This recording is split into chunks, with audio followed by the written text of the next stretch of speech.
riding down to the edge of the city. Saturday night weighing heavy on my hands. Cruising the town trying to find something pretty. But you know it never works that way, and I've got you on my mind. Still I try to lose myself in the moment, on the top with the pretty girls and watch the town drive by. But we're looking at different things, what a pity. We're looking at the here and now while I'm looking at memories. Got to have you back, but there's no magic in this town day and night when you're not here.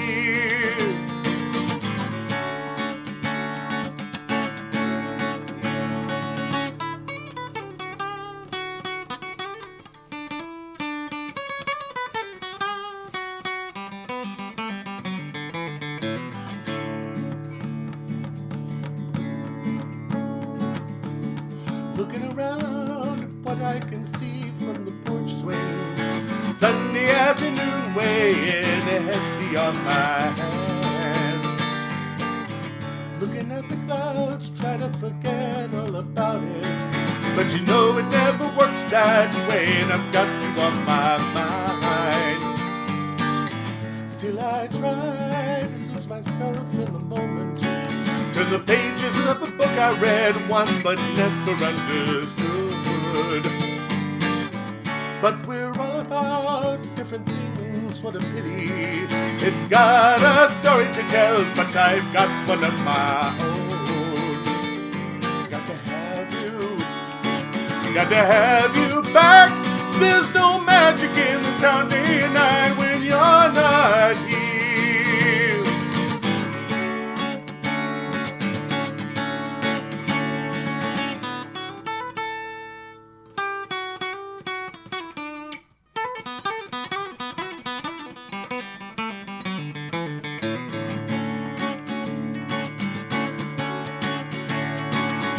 Stories don't end well anymore. The writers don't believe things ever really work out. But I believe in you, and I believe in me, and I think that you'll agree that we've got a whole lot here to build on. We've got a reason to try again, and I believe we can make it through.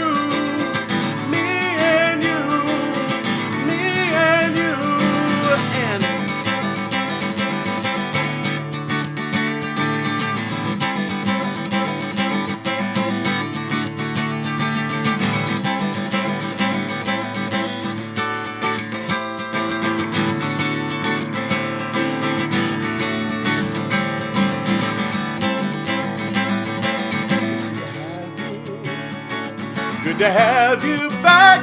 There's no magic in this town day and night when you're not here.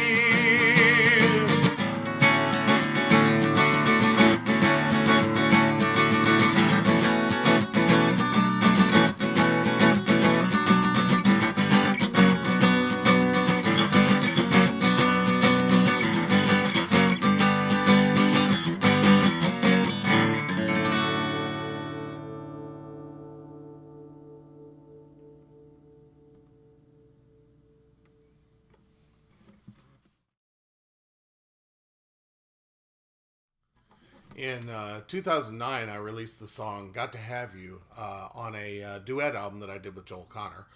This is a song that I wrote back before the turn of the century when I was living in Oklahoma, and there was a porch swing, and I wrote a lot of songs from that porch swing.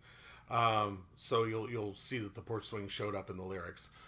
I'm introducing this song after actually playing it because I'm trying to sell this song to you. I want you to add this song to your repertoire for solo work. It's a staple of my solo work and one that always seems to draw a great amount of appreciation from audiences when I present it. So I'm going to show you how to play "Got to Have You," and it's not necessarily an easy song, but it's not as complicated as it first looks. It is a little bit ferocious, and the way that I play it, I'm doing a lot of switching back and forth from having playing with my fingertips and having the pick stowed away in the crook of my middle finger, and then using the pick. So I start out with this little riff.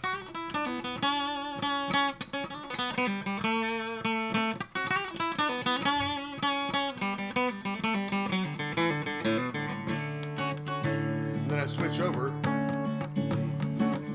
So I'm strumming now with the fingertips of my thumb and my first finger.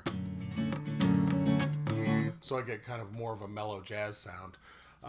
That riff isn't as difficult as it looks. I'm going to slow it down for you. I'm not going to spell it out in great detail, but I think that you can get it quite easily.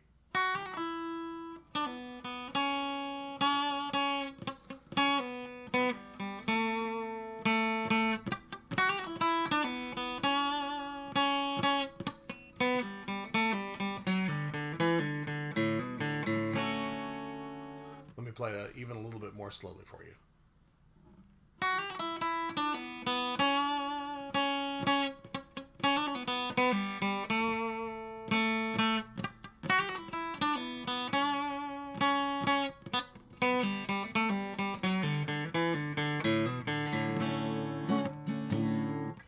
I go to strumming, and what I'm playing here is a D7, a D major 7 chord, which is just barring the G, B, and E strings on the second fret, and I'm amplifying it by adding an F sharp in the bass with my thumb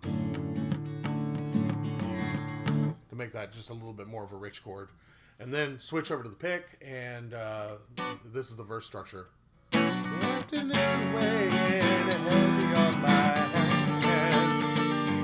So that's a B minor. That's an F sharp minor. Way in E minor. And then a G minor 7, which I'm vamping the little finger onto the 5th fret of the E string. Just to get a little bit more out of it.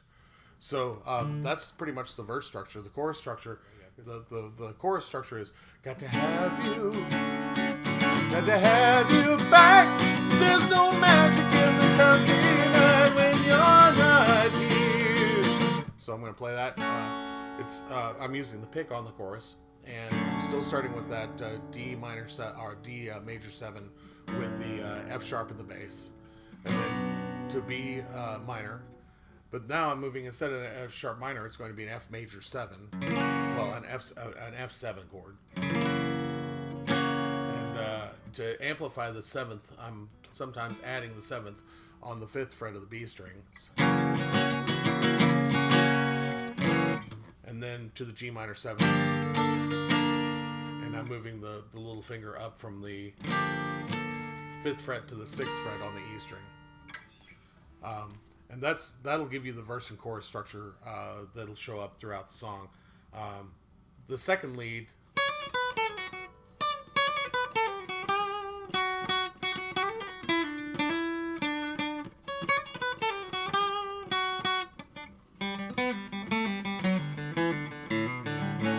So it's doing the same little riff. This little riff will show up every time I do the lead. So the G string just pulling the 4th fret off and the 2nd fret off, and then doing the same thing on the D string. And then that little hammer on to the 2nd fret of the A string. The first part of the second lead, the first stanza of the second lead, start actually on the 9th fret of the E string and do a turnaround, and then it'll do this little pull off from 9 to 8, from 10 to 8 to 7 on the B string, and then it'll do a turnaround using that same scale, and then 7 and 9 on the G string.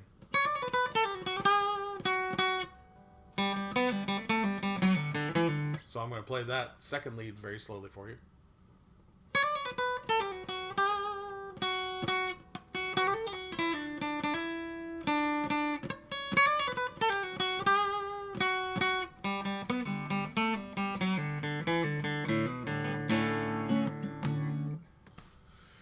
goes into the second verse.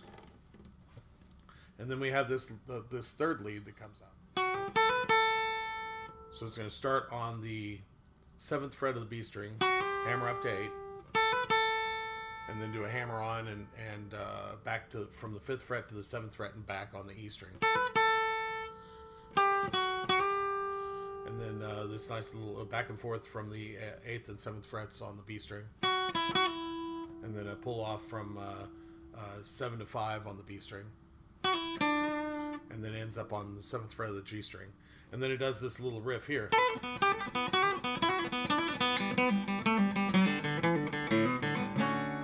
So let me take you through that very slowly. All of that stuff that happens on the B string. First on the E string, I'll play that very slowly.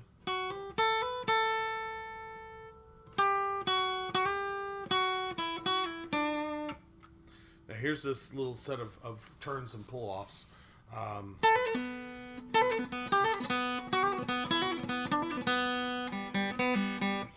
So it'll do the turn and pull off, and then play the open B string each time.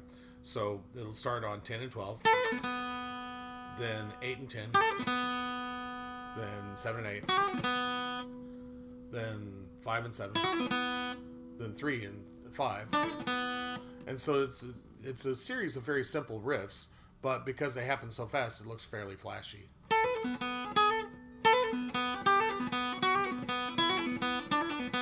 And now you do it at speed.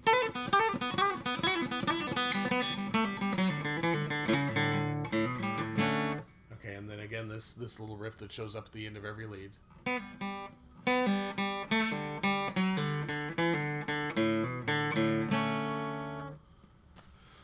Now we're coming into the end of the song, and the end of the song has a kind of a bridge verse that's a kind of an ending bridge verse that's different from the first two verses.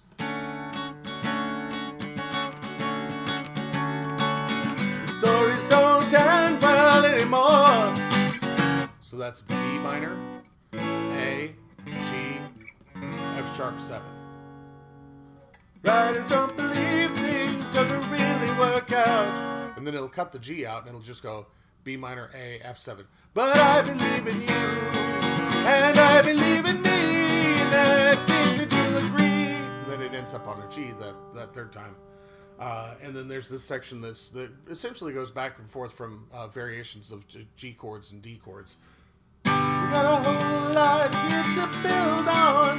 Just to give it a little bit of variety, I spell the G a little bit differently the second time, make it a little bit more of an open chord. We got a reason to try again. This is kind of a variety of a B minor 7. So I'm playing what if you make an A minor 7 down here, move it up 2 frets, and then add the little finger to the 5th fret of the E string. You have this nice, really open, ringing sounding chord. And then I'm playing a G that's spelled like this. It actually is a C. If you take a C chord and you just move it up so that the first finger is on the 8th fret, that's actually a G chord. And it gives you this very open sound, especially if you let the low E ring open.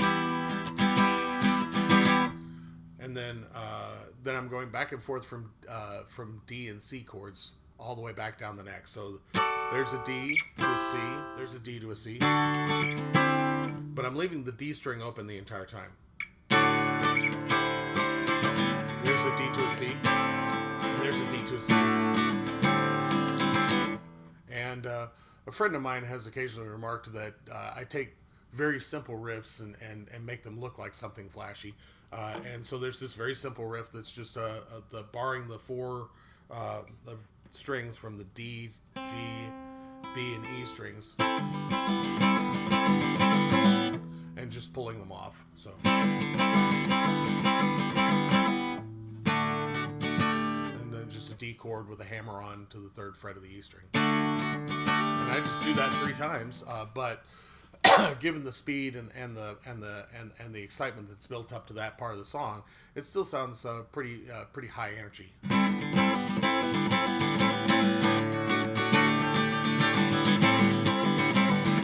And then eventually I'll come up and I'll do the same run again from the D to C, D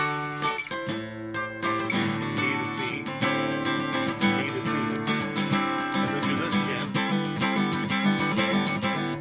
chorus again. I changed the lyrics a little bit. Good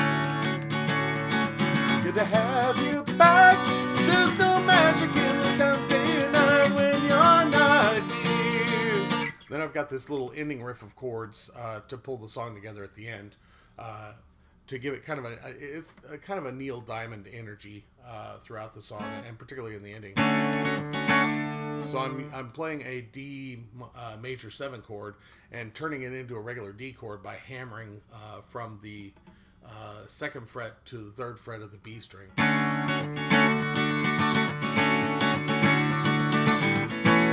Then I'm hammering on the B minor 7 chord.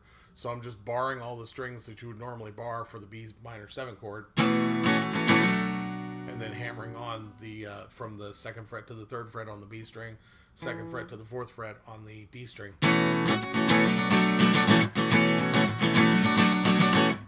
And then these are just really quick, simple chords. G, F7, D minor. Then G, F7, back up to the G. Then G, F7, to a D with the F sharp added in the bass using the thumb.